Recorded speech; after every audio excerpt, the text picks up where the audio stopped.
mga umano'y ghost farm-to-market road projects na nagkakahalaga ng higit 1 bilyong piso ang naging batayan ng reklamong plunder, graft at malversation laban kay dating Masbate Governor at ngayon Congressman Antonio Co. Ang ilan sa mga proyektong ito sabay-sabay na na-award at halos sabay-sabay ding natapos ng iisang kontraktor. Ang detalye sa ikalawang bahagi ng exclusive agenda report ni George Cahiles. October 3, 2022 nang aprobahan ni dating Masbate Governor Antonio Co. ang resolusyon ng Bids and Awards Committee ng Provincial Government na nagdedeklara sa winning bidders ng 26 na road project sa lalawigan. Sa mga ito, 23 ang napanalunan ng 4J Construction na halos 200 million pesos ang kabuuang halaga. Karamihan sa kanila, rehabilitation and regraveling o muling paglalatag ng graba sa lupang kalsada. Ayon sa mga complainant, October 5, 2022 nang sabay-sabay sinimulan ang mga proyekto. At sa mga dokumentong nakalap ng Billionaire News Channel, halos sabay-sabay din natapos ang mga proyekto. Halimbawa, ang 2.5 kilometrong Sitio Pandayan, Sitio Cueva Road sa Placer at higit 1 kilometrong Gindawahan-Tubog-Bugang Road sa bayan ng PUV Corpus natapos noong October 10, 2022. Ang 2 kilometrong junction Sampad Victory Baybay Road sa bayan ng Balud at ang 2.25 kilometers na Settlement Malbug Road sa bayan ng Kawayan natapos noong October 13 o 8 araw matapos simulan.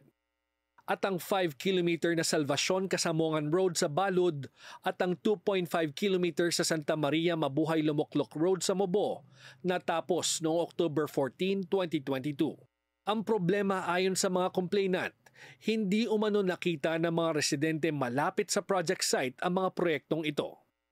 Naabutan mo ang kamino na yun sila. Tapos may nakita ka mo din na nagtrabaho sa kamino. Mga heavy equipments na itong mga may igo ko talaga nag-bulldoze pero hindi tapos. Hindi mo natapos. Mga 2022. Hindi. Nasa itong paligid ng year 2022. Tira na heavy equipment na nakita nila. Sad lang. May equipment. May nakita ka mo din na equipment na nagtrabaho? Why?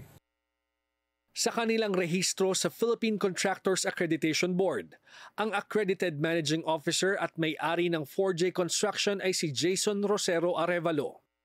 Si Arevalo ay board member sa Masbate mula 2013 hanggang 2022 bago sumabak sa construction business. Ang 4J Construction ay nasa category Small B at D sa pamantayan ng PICAB. Ibig sabihin, ang kumpanya ay may net worth na hindi bababa sa 2 milyong piso at hindi lalampas sa 6 na milyong piso. Pinapayagan din silang magkaroon ng proyekto sa pamahalaan na hanggang 30 million pesos.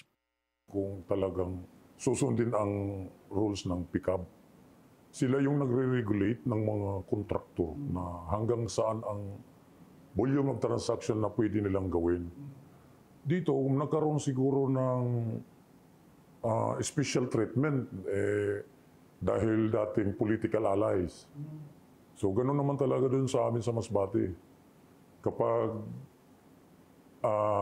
kalinyada ka, parang special child ka, special treatment din nagbibigay sa iyo. Katulad dito sa kontraktor na to na 4G.